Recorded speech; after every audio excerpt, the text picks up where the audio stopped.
Welcome to this conference hosted by MS Focus, the Multiple Sclerosis Foundation. I'm your host, Deborah Foreman, the Educational Programs Coordinator for MS Focus, and I'm joined today by Cherie Binns, who will be talking to us about what's new in MS from the Consortium of the Multiple Sclerosis Centers. After her presentation, we'll open it up to your questions and comments, and now I'm delighted to introduce her. Cherie Binns is a registered nurse with an additional degree in gerontology and is also an internationally certified multiple sclerosis nurse. She's our patient healthcare liaison, a writer for our MS Focus magazine, and a regular presenter of patient education programs for the Multiple Sclerosis Foundation. Cherie was diagnosed with relapse-remitting multiple sclerosis in 1994 and has found that adopting some changes in her lifestyle has made her MS much easier to manage. We're so pleased to have her with us today. Cherie, I think I'm going to turn it over to you. And here you go. Thank you so much. A couple of weeks ago, the annual meeting of the Consortium of Multiple Sclerosis Centers met in Aurora, Colorado for the bulk of a week. Several of us from the MS Foundation were there, getting education, networking, really taking in the whole thing. There were about 2,100 attendees from all over the world, people that are MS neurologists, researchers, nurses, rehabilitation staff. And so what I want to do today is to just spend a little bit of time giving you sort of bullets of the different topics that were presented throughout the week. There may be people, I think we've got a contingent of MS nurses potentially on the line from the UK who were also at the conference. And during Q&A, if there's anything that I've left out, they may be piping in with some additional information. But the way I would recommend, if you're able to, get a pencil and paper, because I'm just going to be blasting through a lot of statistics and information that you might want to have available to you. I'm not using slides today, so it's just going to be going through that information. If something pops up that you want to ask about, type it into the Q&A as it comes up, so you don't forget what to ask, or write the question down so you can ask it in real time. It's probably going to be about I would say about a half hour of information, and then we'll take the other half hour of this and just let you ask questions on what's going on. I'm going to start out with some of the scientific takeaways, things related to new drugs, myelin repair therapies, the movement for the last few years of undiagnosing many people that have been previously diagnosed as having MS.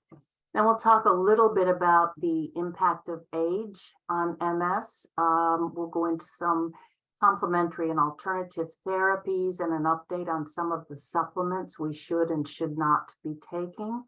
Then we'll talk a little bit about some of the barriers to care and some of the things that are currently being recommended that we do to remove some of those barriers.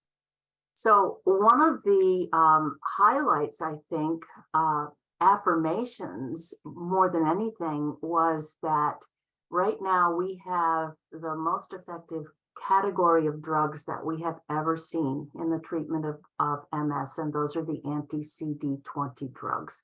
Those are drugs like Ocrevus and Rituxan, Briumvi, Truxima, Kesimpta. These have seemingly stopped the progression and action of the inflammatory response in MS. And about 1/3 of all persons who are on a disease-modifying therapy here in the United States, at least, are on one of these drugs. So we're seeing a real halt of progression in a large segment of our MS population. There's a new category of drugs that is in the pipeline. You've heard some about it already. They're the BTK inhibitors, and they will be an oral drug. Dr. Thrower has mentioned in his conference the last couple of months that these trials are currently on hold because a number of participants developed some very high liver enzyme levels. This was a drug that came to us from the oncology arena, as most of our MS drugs have come. We're finding that inflammation is a target across a number of different disease states.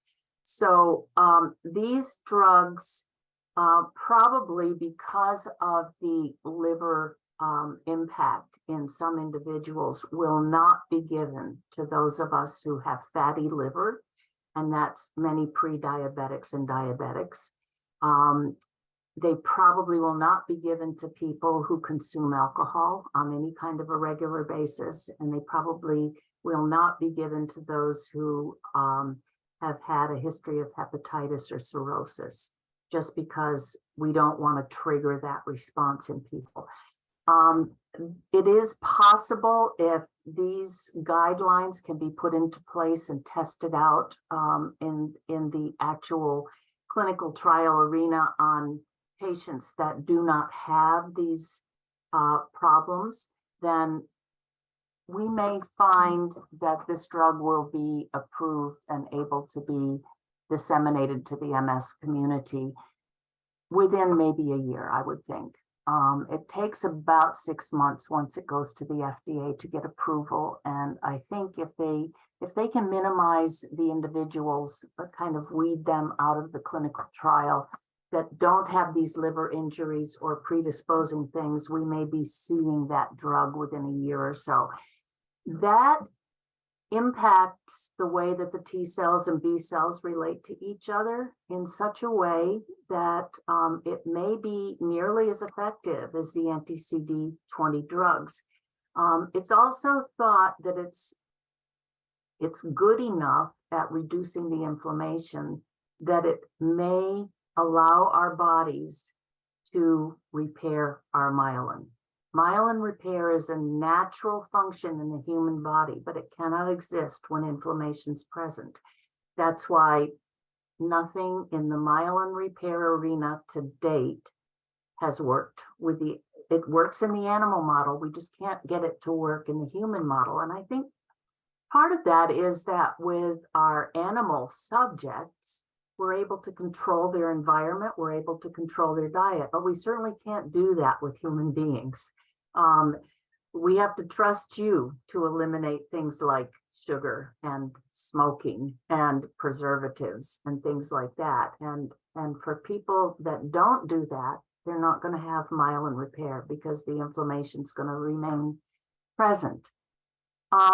There are a number of potential biomarkers that have been developed or are in development at this point to perhaps just do a blood test panel that might help us to focus in on whether this is MS or whether it might be something else that's similar to MS or a mimicker of MS.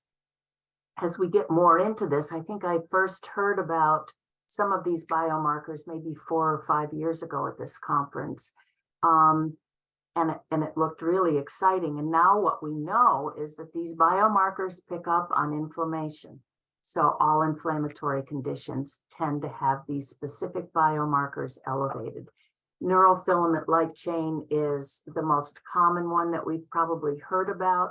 That's elevated in Parkinson's and in Alzheimer's dementias and in rheumatoid arthritis and in lupus. So yes, it's going to tell us there is an elevation of inflammation, and you might want to look in this area or this area or this area for it.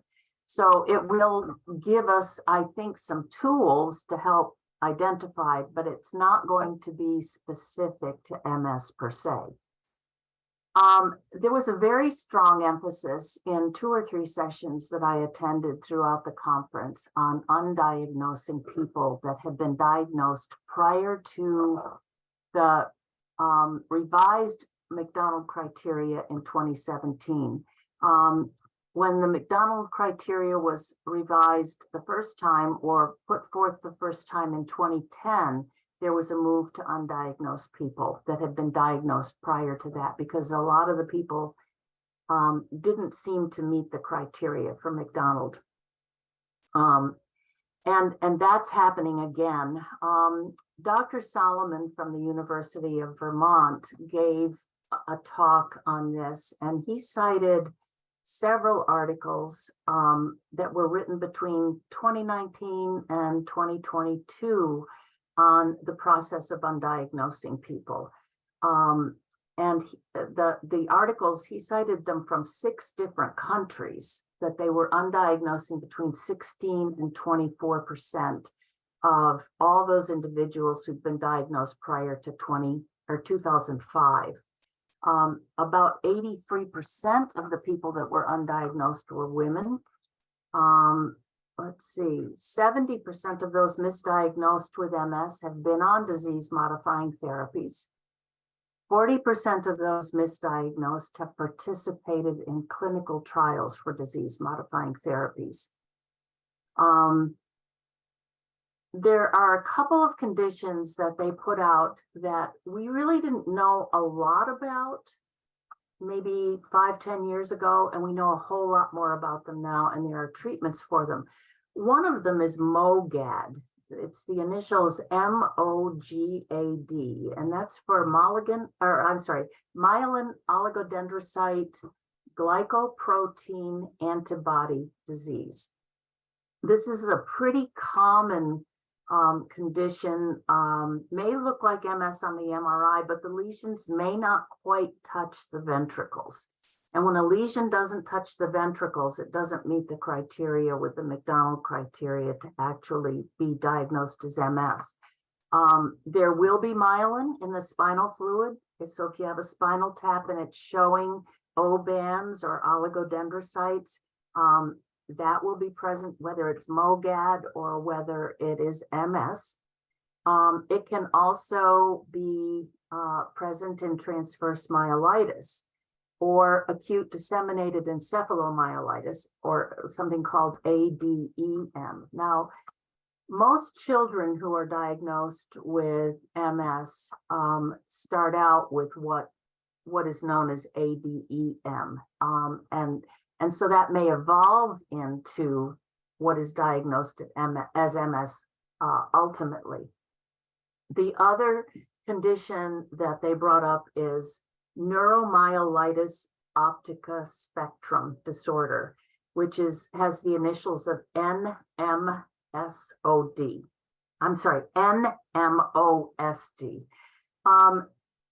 These lesions tend to look a little bit different than MS. They can touch the ventricles, but they tend to be a little bit more elongated instead of rounder, like a lot of the MS lesions are. Persons of African descent tend to have a little higher incidence of neuromyelitis optica, or NMO. And it seems to present initially with something like transverse myelitis and bilateral optic neuritis. And optic neuritis is generally in just one eye. But when you've got somebody that's presenting with loss of vision in both eyes, we want to look at whether or not that might be neuromyelitis optica instead of MS. There is a specific blood test for that, and that's called AQP4, aquaporin 4. So if your doctor's questioning whether or not you have MS, it doesn't seem like you do, and yet your symptoms sound like it, ask if they have done an AQP4 blood test. Both migraines and cardiovascular disease have lesions that look very similar to MS, but they don't touch the ventricles. They need to touch the ventricles to be definitive for MS. The other thing that I learned at this conference that I had not really realized before, and part of this is that our imaging techniques are getting better. We see on a 3 Tesla MRI a difference in the MS lesions over those of cardiovascular or fibromyalgia or migraine symptoms. The MS symptoms have a little rim around them. It's almost like somebody's taken a very fine point pen and drawn a little black line around them. And so that's another refining diagnostic tool to show that it is MS. Dr. Gavin Giovanni gave a talk on Epstein-Barr virus and what he believes is its relationship to MS. He personally believes that all MS is triggered by a previous infection or a new viral infection, maybe that stimulated some of the antibodies that we've gotten when we've picked up an infection with Epstein-Barr years ago. Everybody, practically everybody in the general population has had Epstein-Barr virus, but a load of different infections or viruses can trigger certain responses in the body. And people with MS, I think there's about 256 different genes that have now been identified that may play a role in MS. And when those genes are triggered by the overload of that virus, then it's very possible that's what starts our MS. We were told that the average person being diagnosed with MS today has probably had MS for at least 5 to 10 years and maybe as long as 20 prior to diagnosis. So that also could affirm why, if you had Epstein-Barr at the age of 15 and you weren't diagnosed till 40, how that could have happened. Dr. Giovanni said that they are fast at work now on developing a vaccine against Epstein-Barr virus, which, if given early enough in life, it's with the mRNA and vaccine techniques that we've developed with the COVID vaccines. And if it's given early enough in life, it may shut off that response so that the individual doesn't get Epstein-Barr virus. And if they don't get Epstein-Barr virus, ultimately, we may see MS just die out altogether. So that's kind of coming at a cure for MS circuitously, but that's a possibility. Aging with MS. What slows aging? They were very clear about the things that they see slowing aging. We have biological aging and we have chronological aging. Chronological aging is how old you actually are in years and months. Biological aging can be very deeply impacted by lifestyle changes. People that exercise, that get a good amount of physical activity, age slower, and they have fewer age-related problems. The B-cell therapies that I mentioned, the anti-CD20 drugs, do seem to slow the aging process. Eliminating preservatives, chemical additives, flavor enhancers, salt, sugar from the diet do lessen the severity of MS, but they also seem to prolong biological aging. So we have extra years added to our lives if we get rid of some of that junk in our diet. What speeds biological aging and worsens MS? Smoking is the #1 thing. People that smoke actually die on average 2 to 4 years earlier than those who don't, even with no other health conditions in place. People that live in a household where there are smokers tend to live shorter lives. So if you're dealing with the ramifications of MS, or if you love somebody that has MS and you smoke, stop it. Move it out of the environment. Polypharmacy, which is multiple medications for different things, seems to take months or years off of our lives. So one of the things that was really stressed is that we bring comorbidities, other health issues under control so that we're having to take fewer medicines. By bringing those problems under control, you add to your lifespan, you add to your quality of life, you minimize the medicines that you have to take. So just the general things of eating a healthy diet, keeping your weight at an ideal level for you, exercising, just doing things to control blood sugar, keep it from turning into diabetes, or if you have diabetes, keeping it well managed can all help. Now, our disease-modifying therapies do target the inflammatory response, which causes relapses. The natural progression of MS says that after you've had it for a few years, 30, 40 years at maximum, it's going to quiet right down. You're going to kind of run out of relapses. It's almost like we have just so many in our system. That's not the case, but that's a good way to describe it. The natural aging process also has our immune systems beginning to slow down after we hit about 55 or 60. By that age, women and men tend to converge on how rapidly they're progressing. So men will progress a little more rapidly and women won't, but by that age, they both progress at about the same time, by about age 55. For that reason, it was thought that those of us who were reaching that age no longer probably needed to be on a disease-modifying therapy, since those therapies predominantly target inflammation in the central nervous system. So a study was done that last year we talked a little bit about. It was called DISCON, discontinuing your disease-modifying therapy. Now, the participants in these trials were those that had been on one of our first-line disease-modifying therapies, such as your interferons, Avonex, beta-seron, Rebif, Plegridy, or Copaxone or glutaramine acetate. It's generics.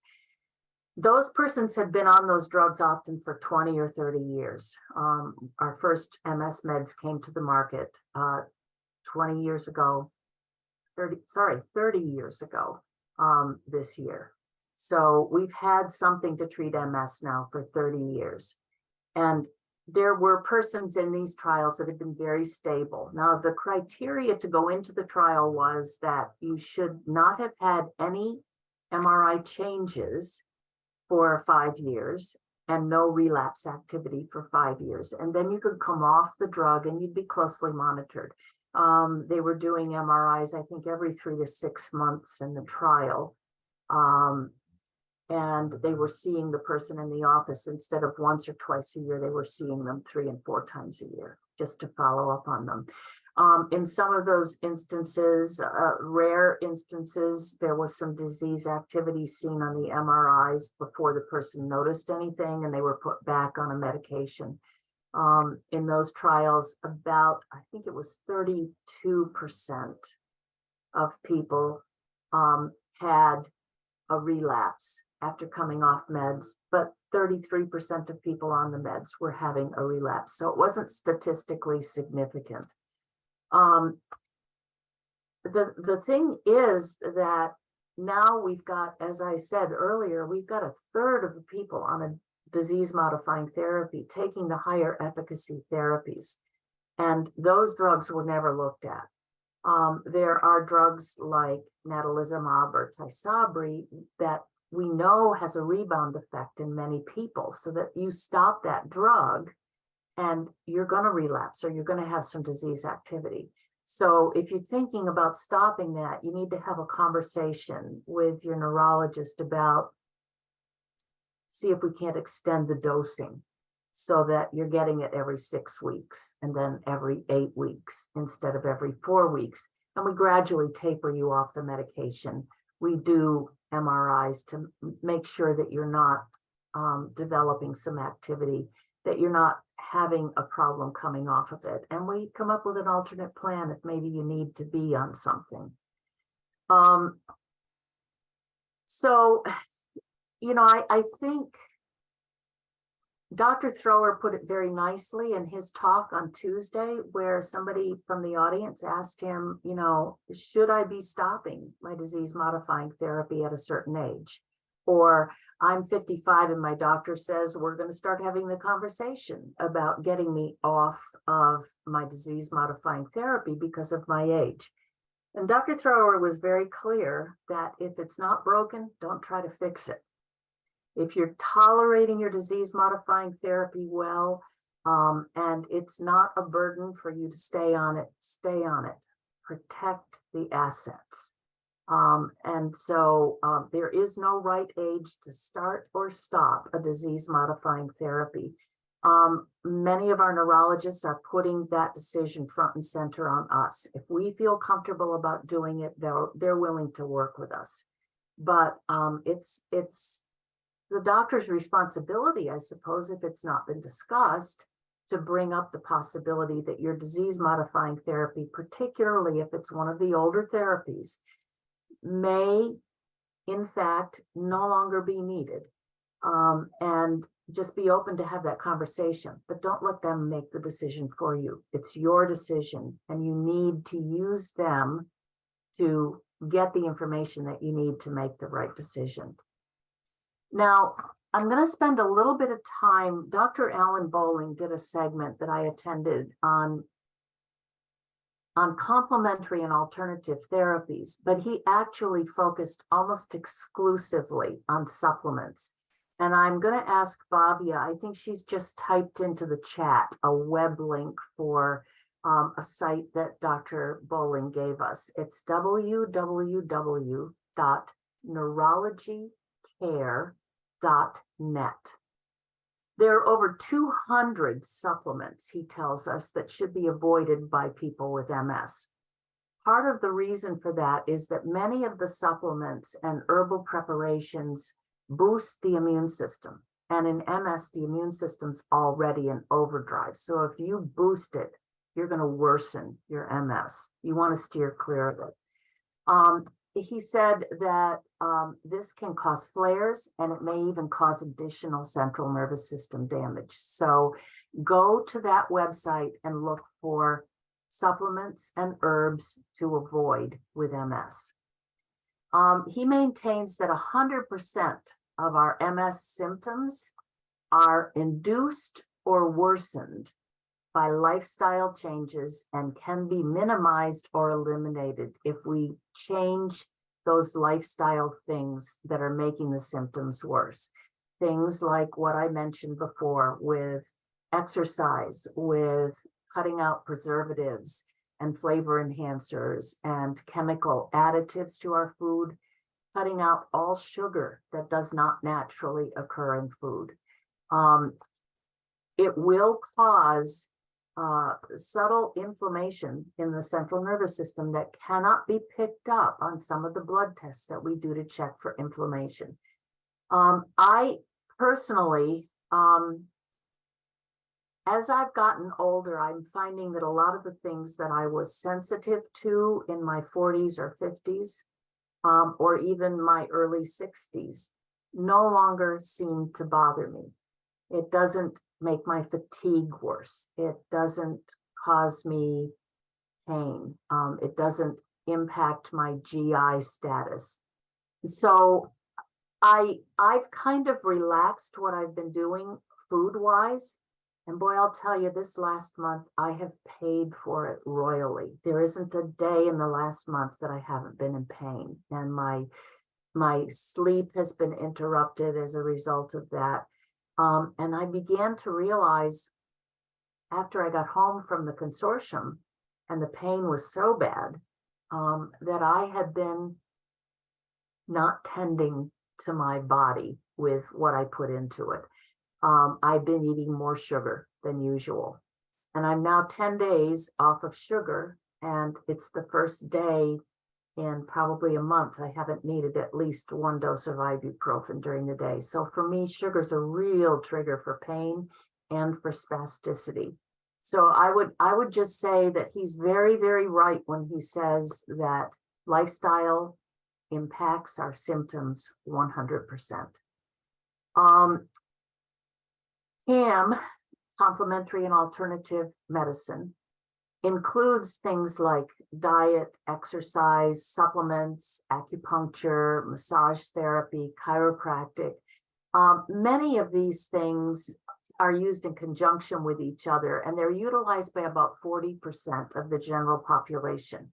However, he says that people with MS are utilizing them between 50 and 70% of the time over the 40% in the general population.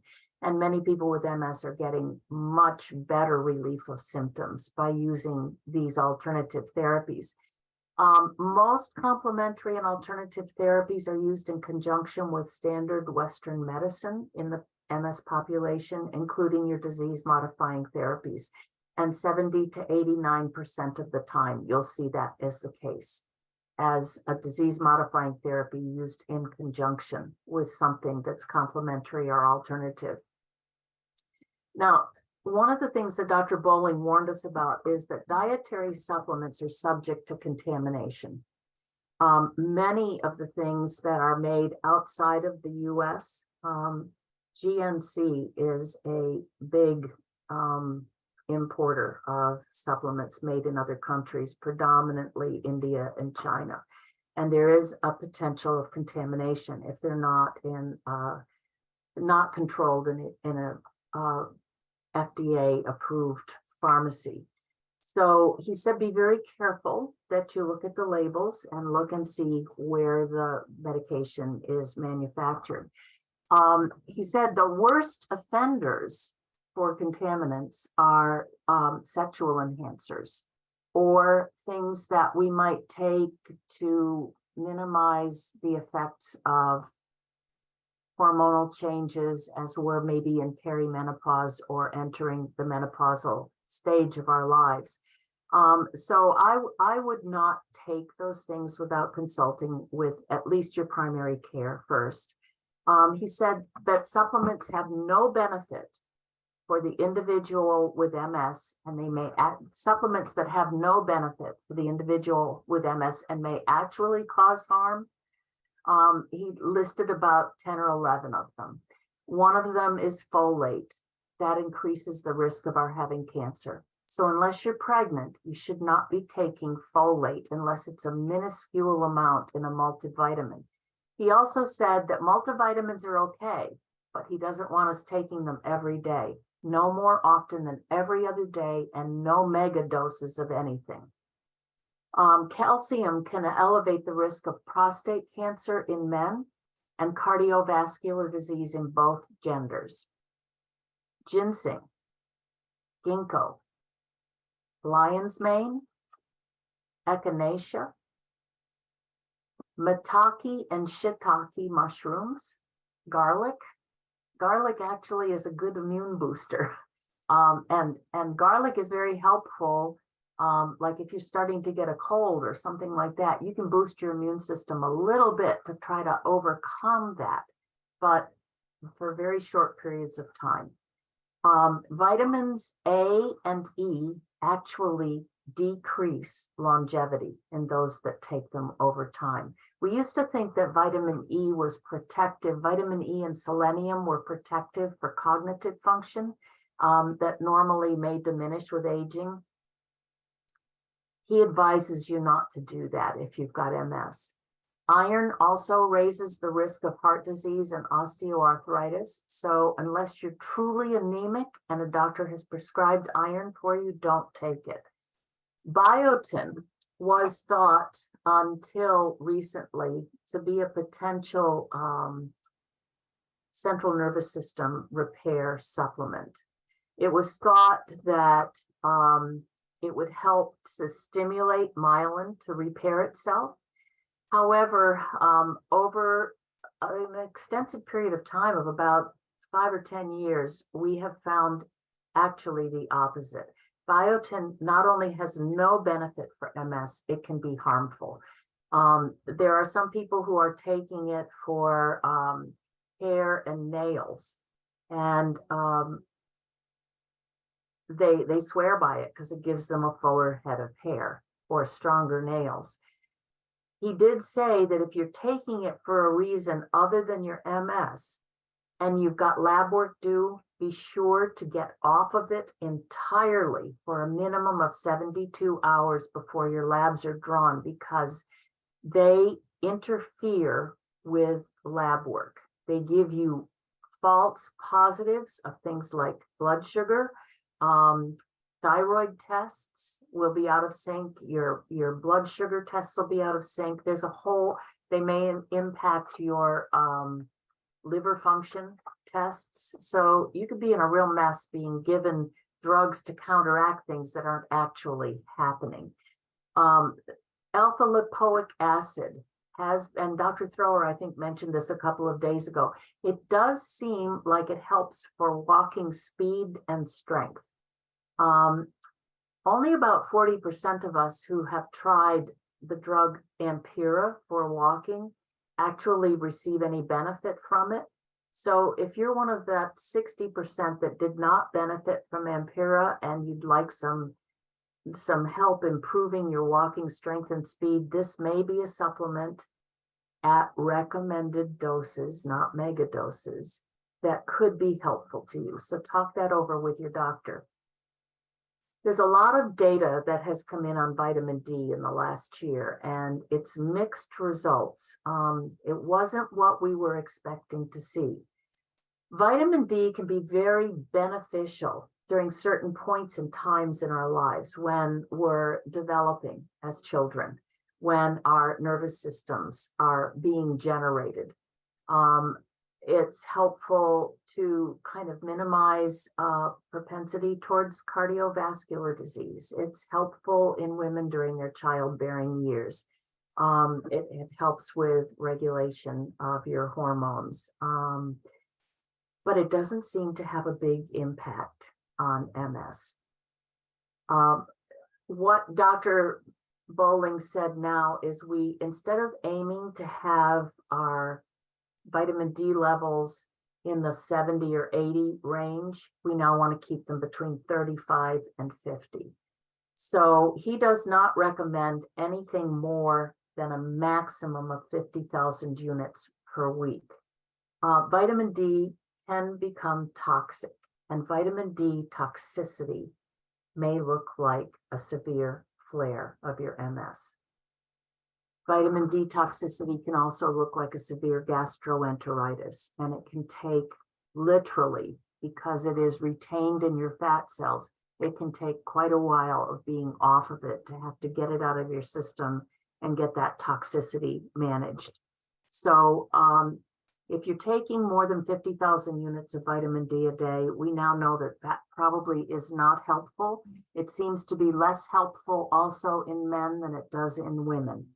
So have that talk with your doctor and have them revisit that conversation with you. They may not even know this because this is relatively new information that's been released. Vitamin B12 may be helpful in managing fatigue and cognitive changes, neuropathies, and aiding in safe walking. Probiotics, and this surprised me a little, probiotics could be very harmful to the individual on B-cell therapies. Our immune systems are quite suppressed. Probiotics are germs that we're ingesting to trigger the gut microbiome. And what they have seen is, Dr. Bowling said there was 127-fold increase in invasive infections in people on B-cell therapies that were taking a daily probiotic. So he recommended that those on B-cell therapies really think twice about that. And if there's a significant change in bowel habits, pain, a slight elevation in temperature even, or an increase in your MS symptoms, that it be stopped. He recommends that in lieu of supplements, we eat a generally healthy diet. We now know that no one diet is superior to any other to take care of MS. They all have similar attributes. None of them has added sugars. None of them have preservatives. None of them have chemical additives. None of them have flavor enhancers. they're all minimal on the salt. So get those things out of your diet and just, he said, eat little and mostly plants. Those were his parting words, eat little and mostly plants. Now, Dr. Mitzi Joy Williams did a segment that I found delightful.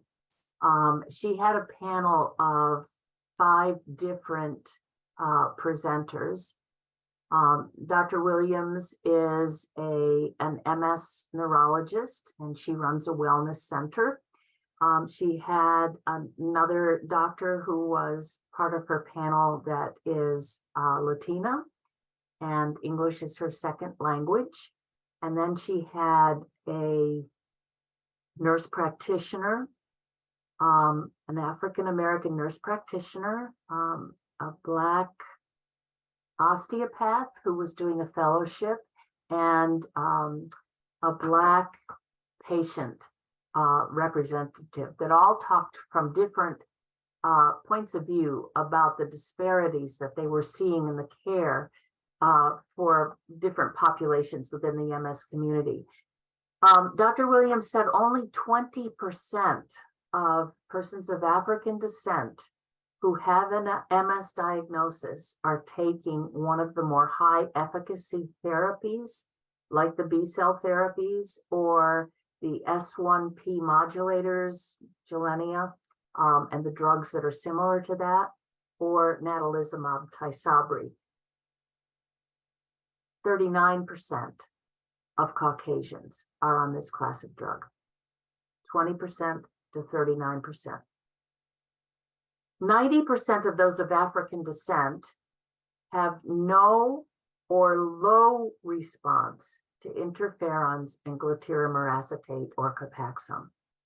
So the earlier injectable drugs tend not to be effective in that population. 30%, 37% of disease-modifying therapy trials have not collected any information on ethnicity or race. So we don't know. We didn't know that persons in the trials who were Black were not getting the benefit of the Avonex or Betaseron or Copaxone or Rebif that were in the trials, because that information was not collected. 70% of people, when asked if they would like to participate in a clinical trial who were Black and brown, said absolutely. Fewer than 15% are ever asked. African Americans are 30% less likely to seek care than whites, and they're far more likely to go to the ER when they are in a flare and get steroids and perhaps be admitted to the hospital. And that makes the care received by those individuals exponentially more costly. It's less effective and it's more costly. Both men and women of African descent tend to die younger than their counterparts of other ethnicities. The death rate among Black men is higher at the 45 range if they have MS than any other group of people with MS. And it becomes highest in Black women after the age of 55. So I think my guess is it would make sense to theorize that part of that is that they're not getting the highest efficacy of therapy, and they're maybe not seeking or have available to them the medications and the care that may be needed. Now, a couple of the things that were brought up to potentially address that were, we need to probably start looking at our clinic hours outside of normal clinic hours, because a lot of the people that aren't getting that care, that are missing their appointments, can't take a day off from work to go to the neurologist. So many neurology offices are now opening their clinic hours in the evenings, 1 day a week, and maybe even having Saturday hours. Same with some of the infusion centers. I have a few more notes, but I see we've gone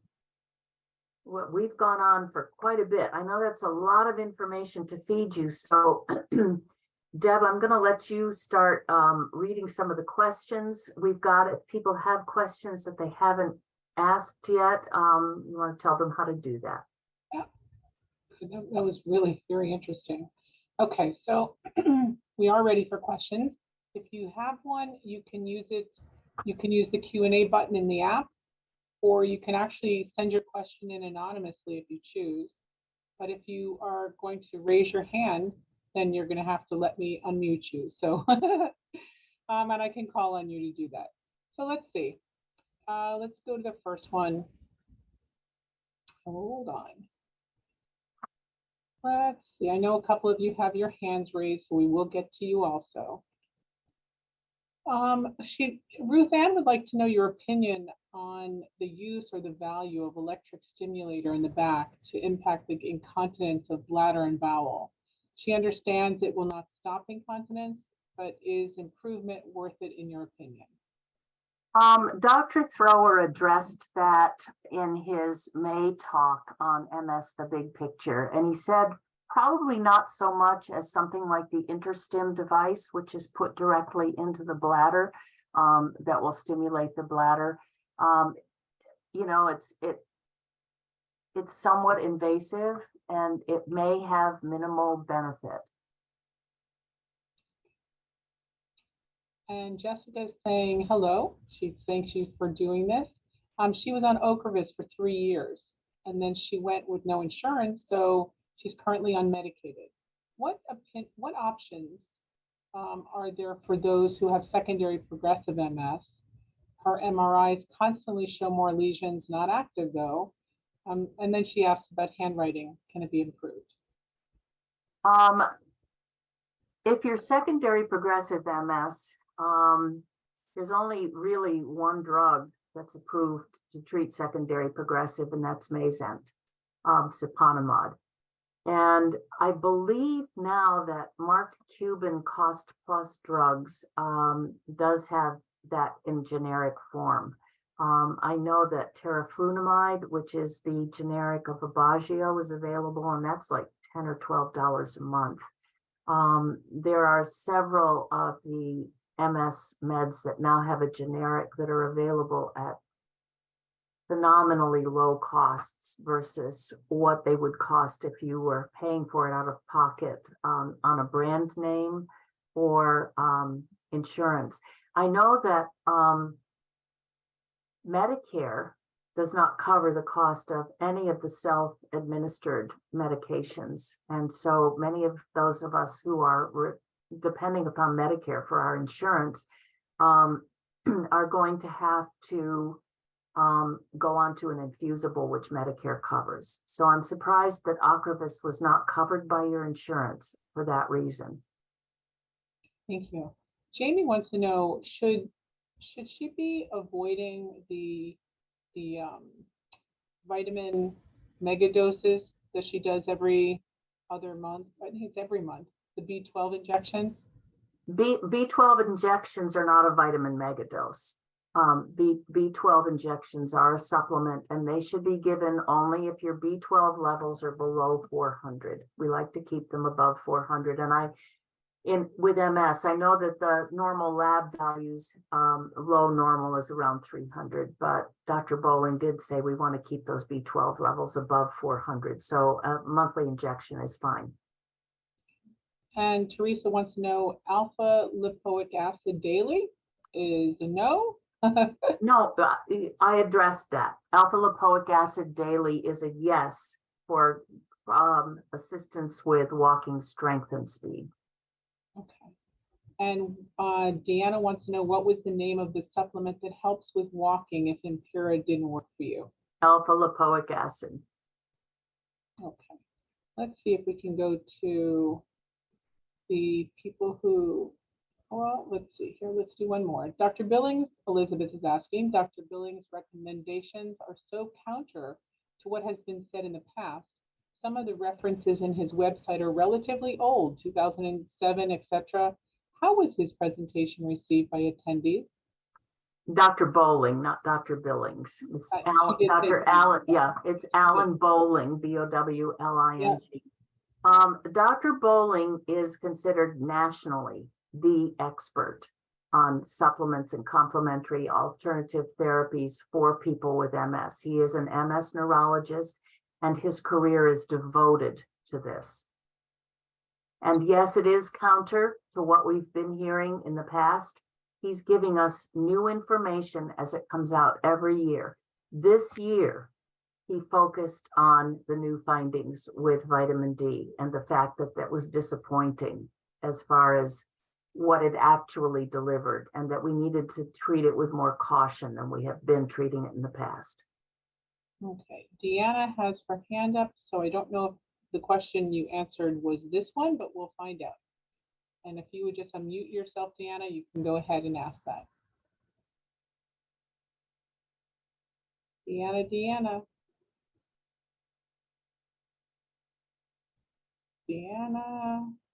Click Can the you mic. hear me? Yep, we can do. Okay, my first question was how did you spell apricot, that the one for the walking? Alpha, ALPHA, lipoic, LIPOIC acid. LIPOC acid. And also, are there any therapies for primary progressive besides Ocrevus? No.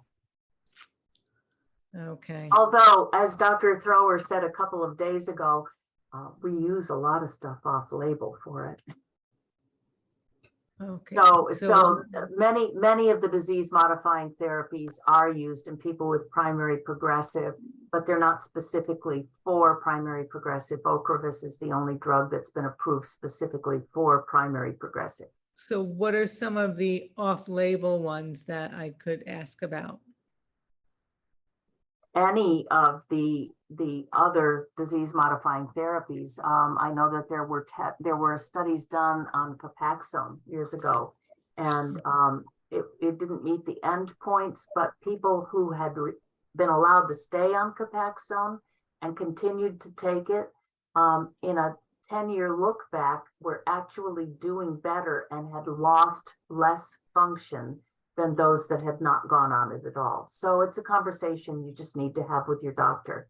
Okay. Is there something else out there to treat MS that might be reasonable to try? Right, because Ocrevus didn't work for me. So that's Okay. why they took me off. Thank you, Deanna. Thank you. Thanks. Yeah. Okay, we're going to go to Naomi. Let's see. You have to unmute yourself.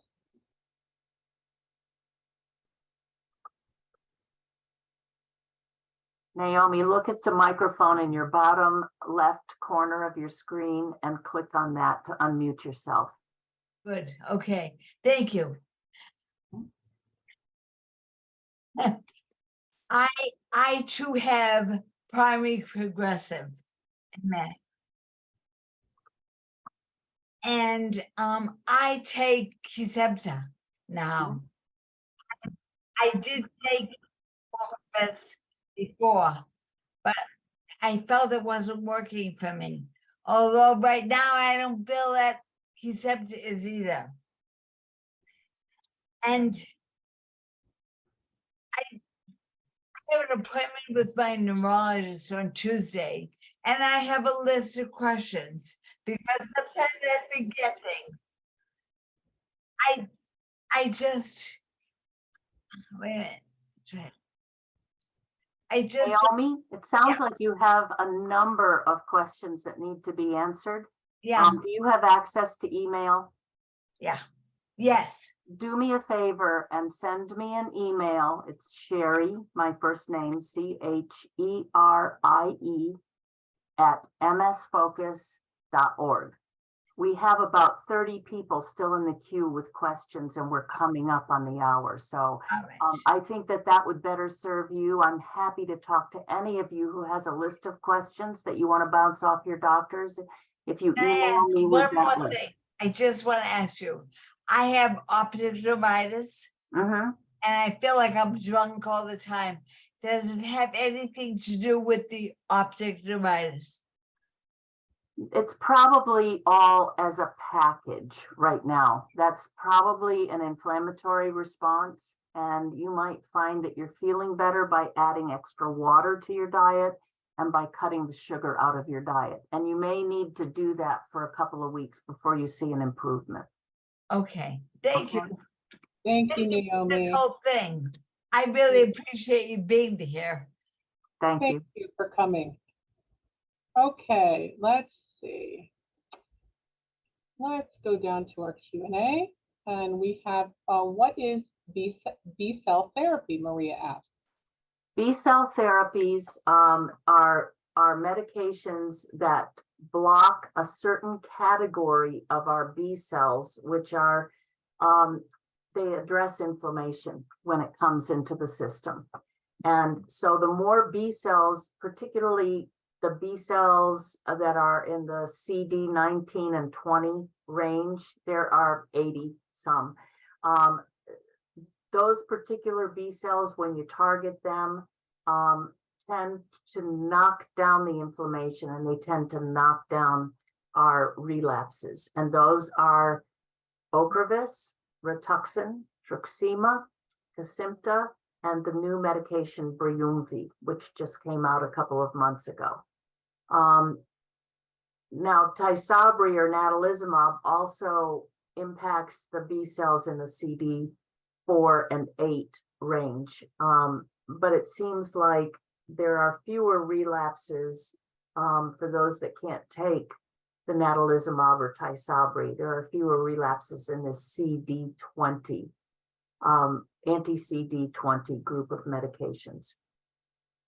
Cherie, Bruce wants to know what level of B12 is recommended. Is there a toxic level, and what could happen then? B12 is actually a water-soluble vitamin, so if you get too much of it, you just pee it out. It can be expensive urine, but I wouldn't recommend. I mean, I've seen neurologists order 1,000 micrograms a day for 5 days, and then weekly for a month, and then monthly after that. It tends not to be well absorbed through the GI tract. So if you're taking like a B complex, you're not going to get as much B12 as you are with the other B vitamins. If you're taking something that's not injectable, probably the most available, usable form of that is the sublingual drops. You put like a half a dropper or a dropper full under your tongue and hold it there for 30 seconds to a minute. Thank you. Terry wants to know, can you please clarify if the max 50,000 units of vitamin D was weekly or daily? Weekly. Okay. And I know that there are people out there that are taking 50,000 units a day. That has the potential to be really harmful. Okay. Kathy, in answer to your question, this information will be available after the presentation because we record everything. It will be in probably less than 2 weeks on our YouTube channel. So you'll be able to see it in its entirety. And also it's played back on Facebook, I think for 24 hours at least. No, it's actually archived there. So if they just go to the date, they scroll through to the date, they'll find it on our main Facebook page. And I usually transfer it to the private Facebook pages too, after many of the educational offerings. Okay, let's see. What is the incidence of a parent and 2 kids all having MS? Rare. Yeah, any thoughts on alternative ways to manage nerve pain? I think probably one of the best ways is to distract it using a TENS unit or something like that.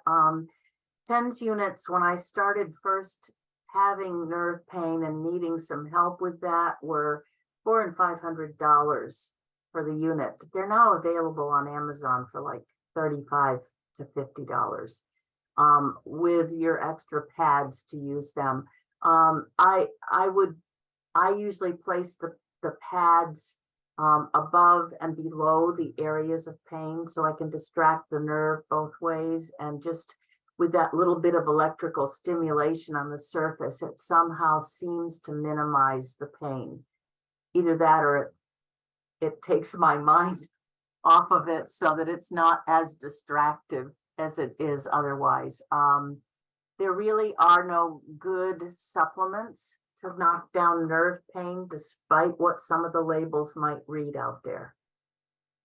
Keeping your sugar intake low will perhaps minimize the pain a little bit.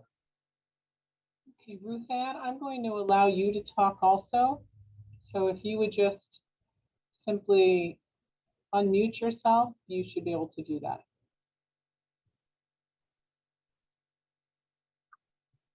Ruth Ann, there's a microphone icon. If you hover, you got it. Thank you. Well, you answered my first question regarding the stimulation for incontinence, and I appreciate that a great deal. I also have to say that as a 70-year-old lady who actually had her first symptoms as a 20-year-old, I'm not burning out at all. I have flare-ups, etc. So my doctor had told me I was going to, it was going to die out.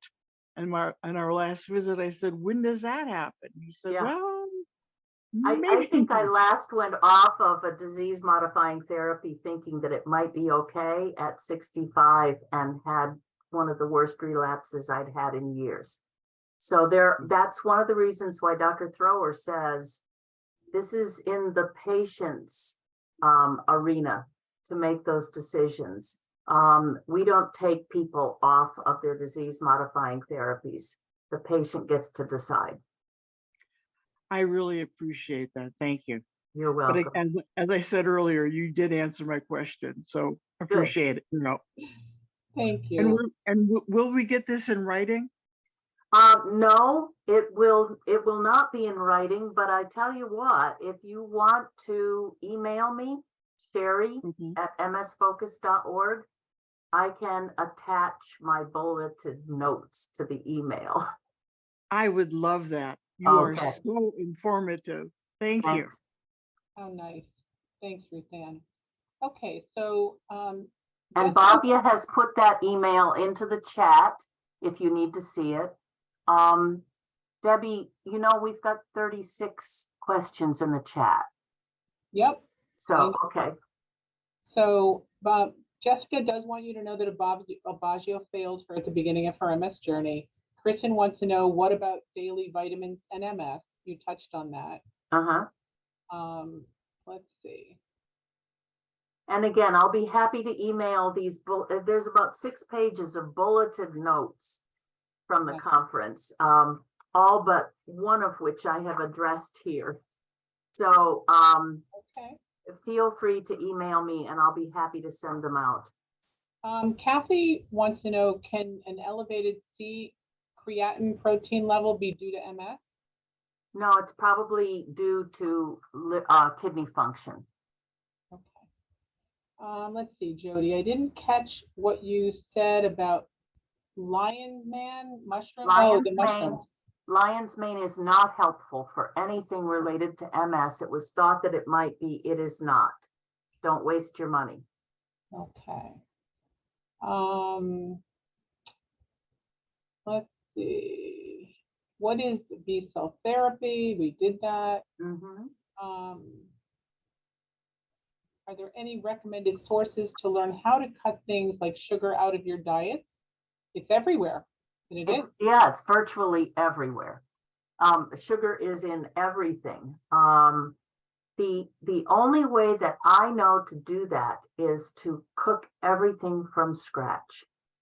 And my journey has been so much easier. I never would have thought it. It's so easy to prepare a luscious, nutritious meal in 15, 20 minutes.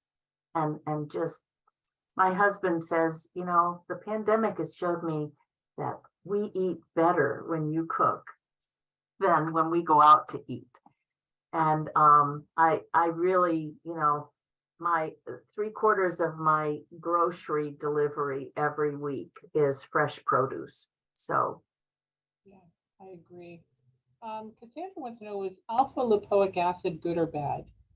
it can be helpful for some individuals in improving walking speed and strength.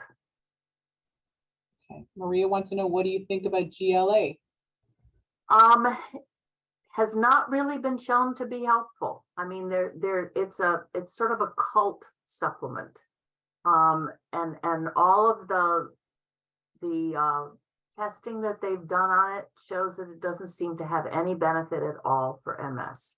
The benefit that it has is probably placebo effect. Okay. Pamela said she's been in remission for 10 years, new lesions now showing up. Doc wants me to try Ocrevus. Good choice. Now, one of the things that we did learn at the conference is that if cost is a matter of consideration, Ocrevus is the most expensive of those drugs. Briumvi, the new drug that came out early this spring, I think in March, is the least costly of the meds. Truxima probably next to that, Rituxan next to that, and Kesimpta's kind of right there in the middle. So. And I think you already answered this, Deanna. I think she did. Are there any therapies for primary MS besides Ocrevus? And I think you said no. No. Okay. Although we think that the new BTK inhibitors may meet that criteria. They're actually still enrolling some people in those studies, and they're looking predominantly to get some people with primary progressive to fill out that category.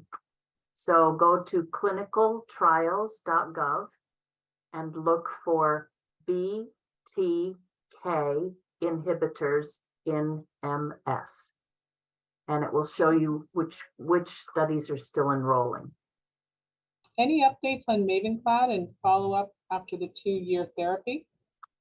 Nothing really, no, except that they did address the fact that for many people, it did seem to stop the disease activity, and they weren't needing to, there really wasn't anybody that was needing something further beyond that 2-year dosing. Teresa said she takes a collagen supplement that has vitamins A, C, E, and niacin, zinc, and selenium. Is this an okay or not okay? I wouldn't recommend it, no.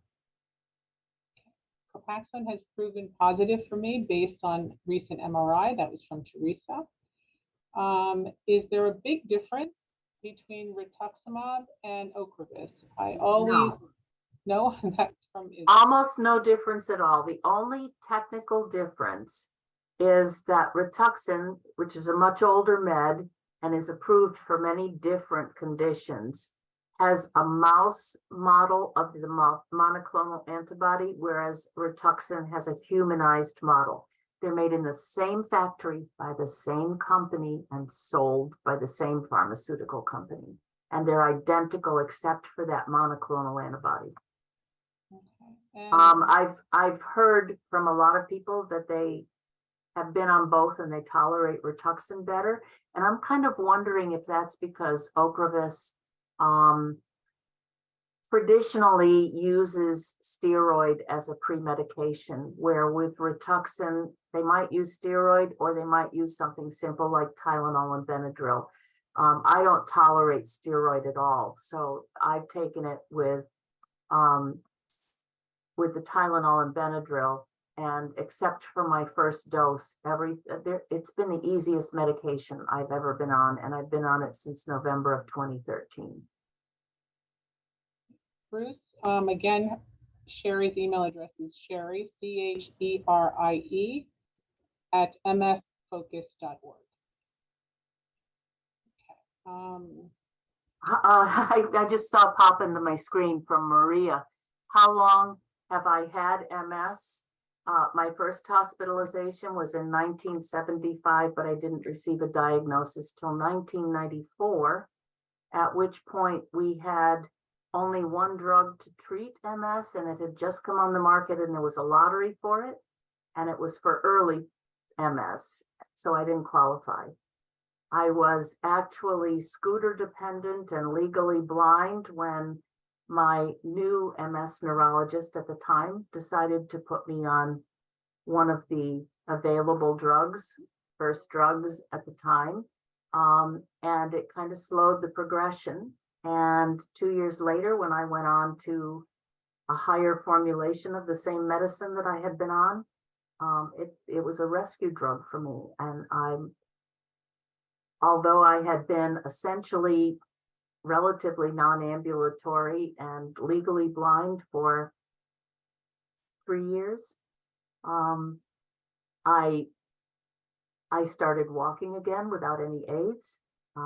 Things went well. So all I can say to you is if you've got MS and you're really impacted by it and you've never tried anything for it, I suggest you rethink that. Thank you. AR wants to know, they're on Gilenya. Should they stay away from pro or prebiotics? No, that's not one of the, it's the anti-CD20 meds that is a problem. Gilenya is just fine. And Jamie would like to know the milligrams daily for alpha lipoic. I actually don't know that, but you don't want a high dose of it, anything. You don't want mega doses of anything. It could be that your neurologist would have information on that. I did not take notes on the alpha lipoic dosing, and I don't think they even mentioned the actual dose. And I don't know if Teresa is saying that gabapentin does help for nerve pain or whether she's questioning whether it helps for nerve pain. For some people, it does. Okay. Let's see. B-cell depleting meds don't allow antibody response to COVID, flu, or other vaccines, according to Bruce. Can I take one more live? Yeah, I actually don't have any time constraints at the moment. So as long as we've got questions, I think I can stay and answer. Okay, so Pamela, I'm gonna unmute you. If you can unmute yourself, you can go ahead and ask the question, unless it's already been answered.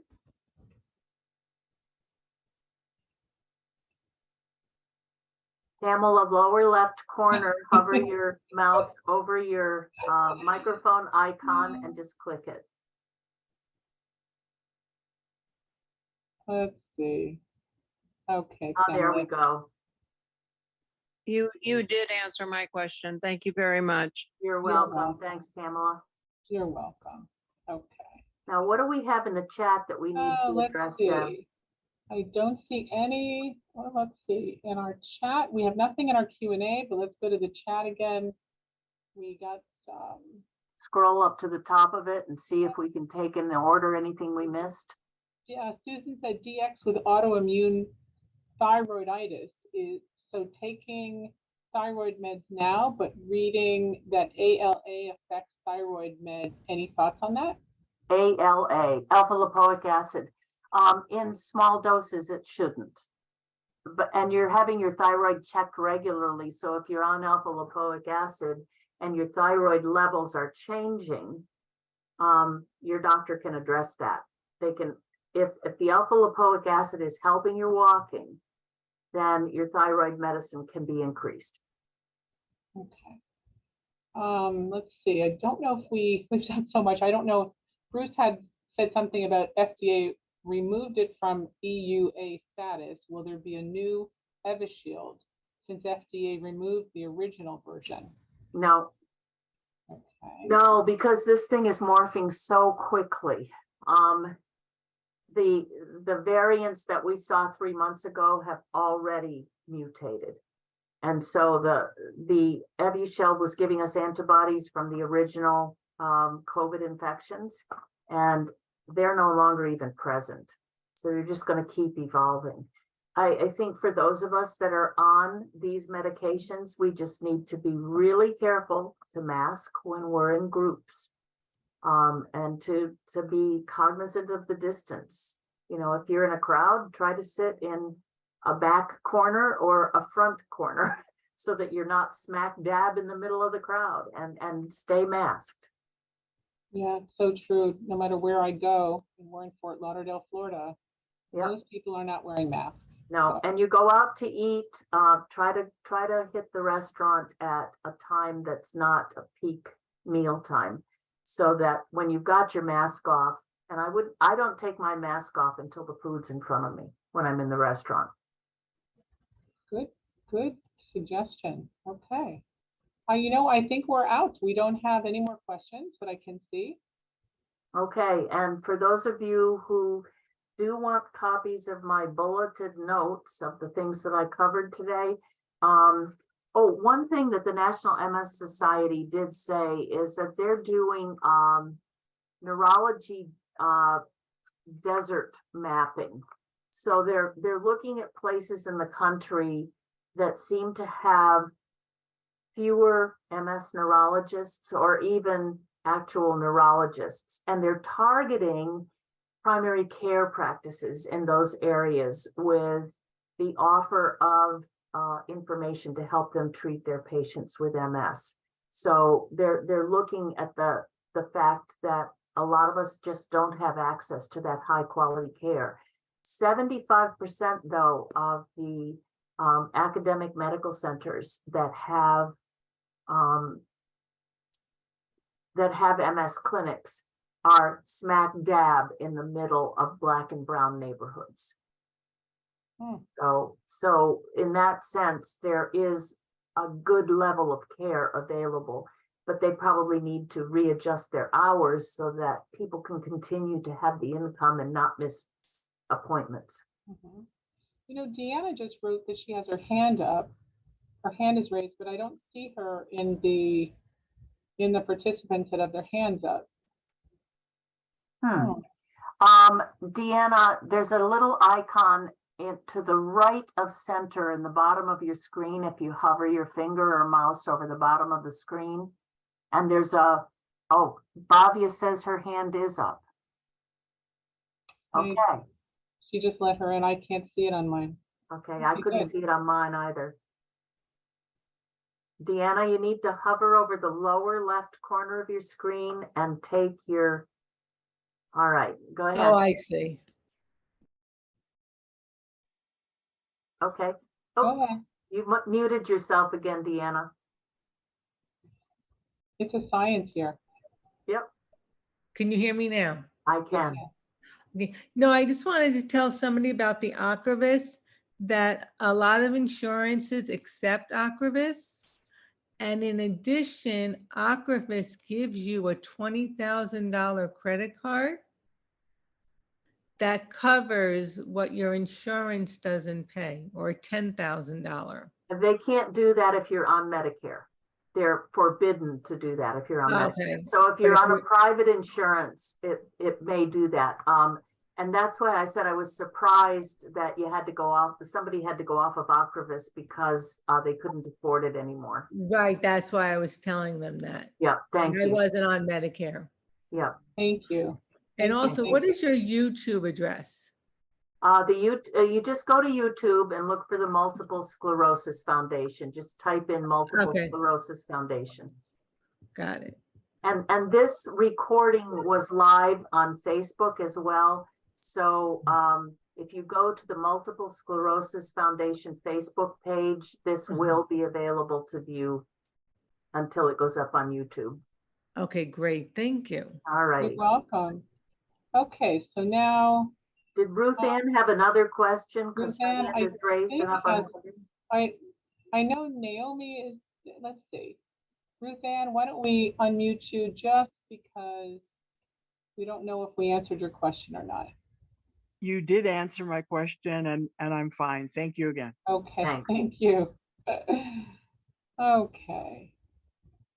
Let's see. So we have something just popped into the chat.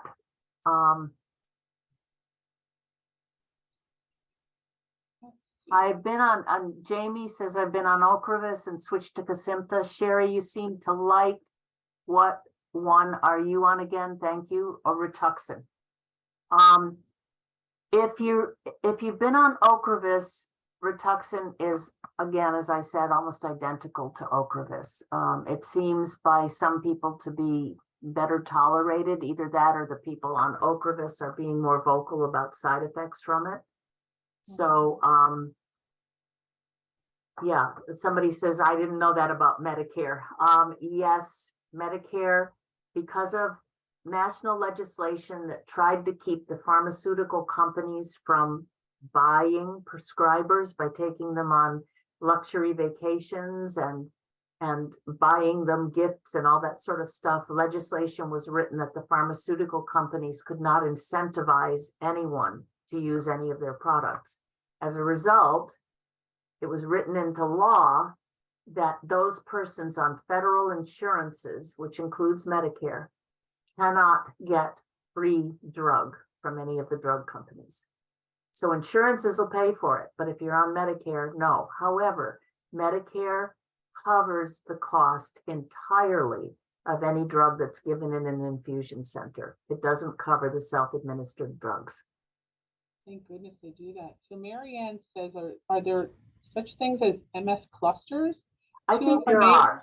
Yeah, I think there are.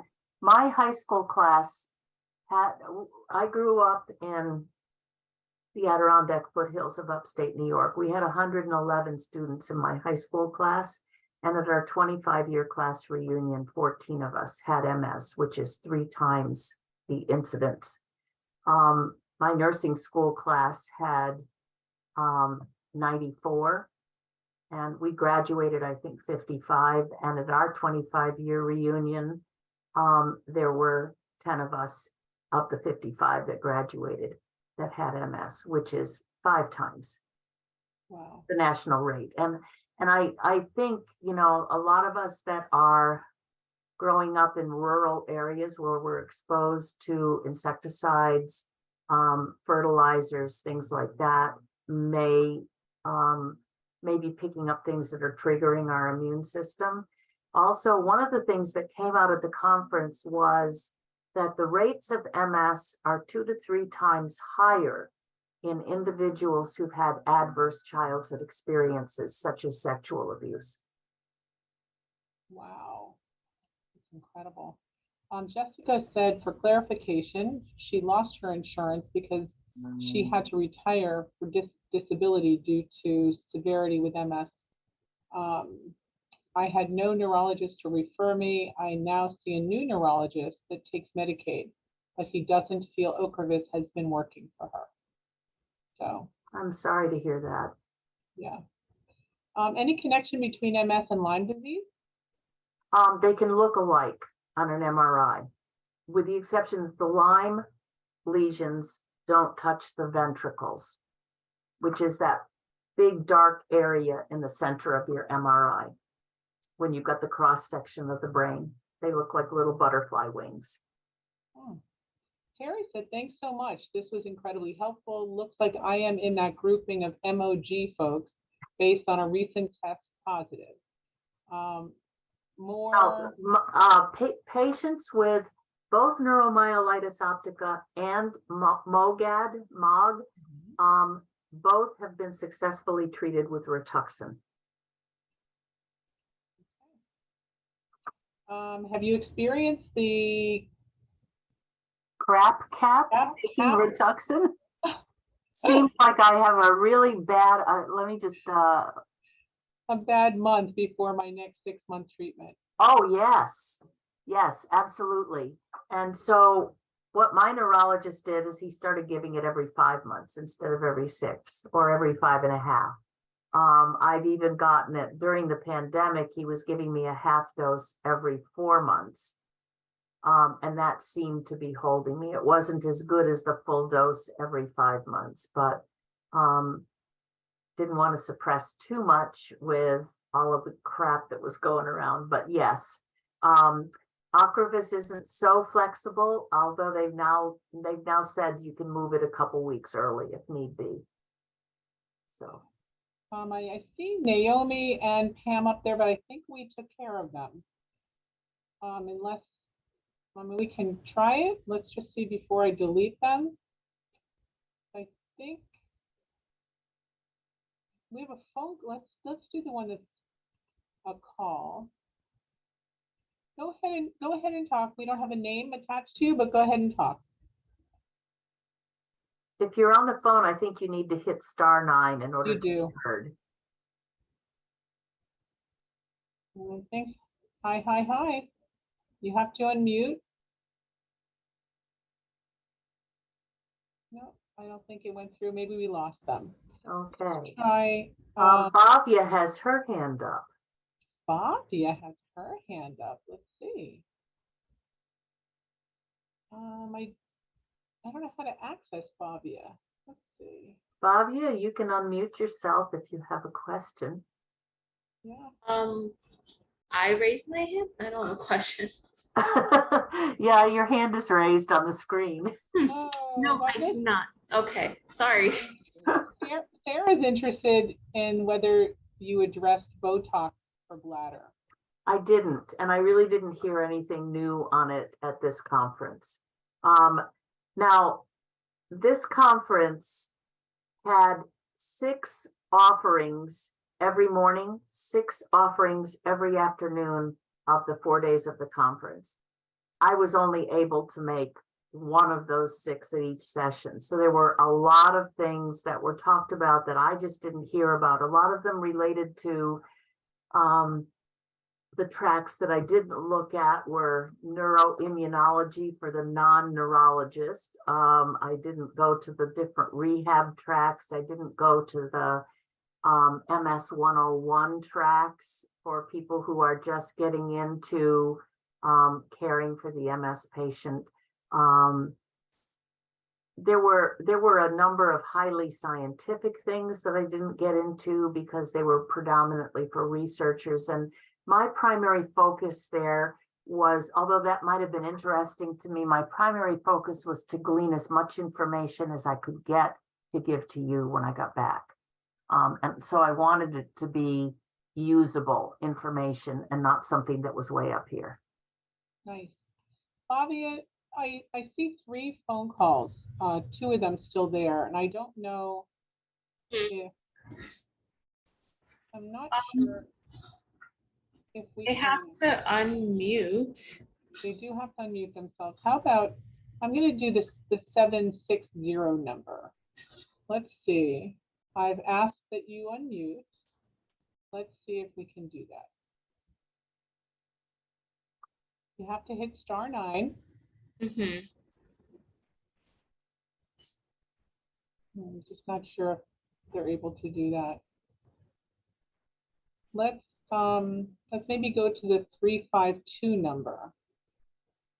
I'm going to try to unmute you. 7601 unmuted, so they should be able to ask their question now. I don't have your name, otherwise I would introduce you, but if you're able to speak, this is your opportunity. No, apparently not. I'm sorry. Oh, we hear you now. When you're talking about vitamin D, are you talking about just the vitamin D or the vitamin D3? Vitamin D3. Thank you. Okay. Now somebody ticked into the chat, what is the website again for the supplements? And that is www.neurologycare.net. Okay. And that lists over 200 supplements that people with MS should avoid or that could be harmful. That's great. Okay. I think, let's see, we got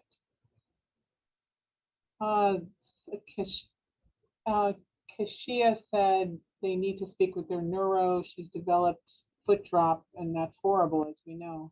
Yep. It can really impact a lot of different things. You'll need a physical therapy referral for that. So Bruce says after Ocrevus, B cells levels don't replete that much in 6 months. So why do they infuse us again? why not test us and do it when they've repleted a bit more significant amount? Bruce, that's a good question. I would ask your doctor about that. The thing is, they want to keep us suppressed so that we don't have a flare. And so if you let those B cells start to repopulate, that's the time that you're at risk for having a relapse and more disease activity on the MRI. But certainly you could ask them to see if they wouldn't extend the dosing period a little bit longer. For many of us that have been on these therapies for years, we may never, if we could be off of the meds for a year or more and still not have them repopulate. I know at one point I was considering changing to another DMT, and I was off my Rituxan for 11 months and my levels never repopulated, and I felt horrible off of it. So. And I know Teresa is asking about vitamin D3, but you've already answered that. Yep. So. How do they test for B cells? They do a quantitative lymphocyte subset. Okay. I think we got everybody. Well, thank you all for coming, and I'm sorry that it was so much information crammed into that. But again, if you want my notes of my bullet points that I was addressing with you, I'll be happy to email them to you, Cherie at msfocus.org. And again, if you have extensive questions that were raised from this that you want to take to your doctor and you want to run them by me first, feel free to use that email, Cherie at msfocus.org, and I will get back with you and answer those questions to the best of my ability. Thank you. Thank you. Unless you had something else, I'm going to go ahead and say goodbye to everybody. Did you have something else? No? Okay. So that brings us to the end of our time. If you missed any part of this conference, it has been recorded, as we said, and will be available through the MS Focus Facebook and our YouTube channels. Reply to your registration email for information on how to access recordings, or even sign up for our newsletter to learn about upcoming events. Our next teleconference will be this coming Wednesday, June 21st at 6 p.m. Eastern Time. We're going to have Oscar the MS Monkey, which is the pediatric group, and they're going to be discussing MS kid and family-friendly summer activities. And if you've never attended one, you may not be a pediatric patient, but you might really enjoy coming and seeing what they talk about because they're just fantastic. As you leave the conference today, a survey is going to appear on your screen.